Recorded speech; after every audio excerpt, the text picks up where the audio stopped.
तुहे कुवेली काका भइल बोला काछे काछे काछा कैसे पका भइल बोला रतिया सोहाग वाली काका भइल बोला काछे काछे काछा कैसे पका भइल बोला अजय अवताश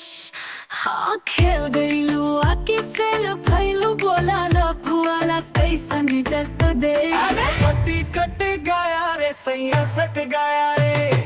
पति कट गया रे सैया सट गया रे सारा मीटर मिनट में सलट गया रे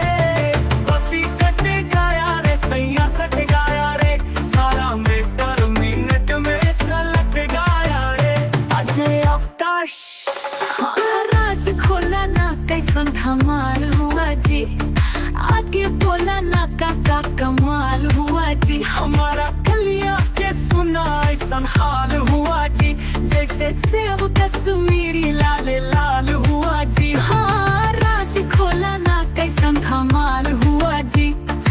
आगे बोला ना काका कमाल हुआ जी हमारा कलिया के सुना ऐसा हाल हुआ जी जैसे सेब कश्मीरी लाल लाल हुआ जी सजा मिलल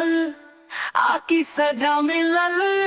प्यार पूरा हुआ थी कुछ घट गया।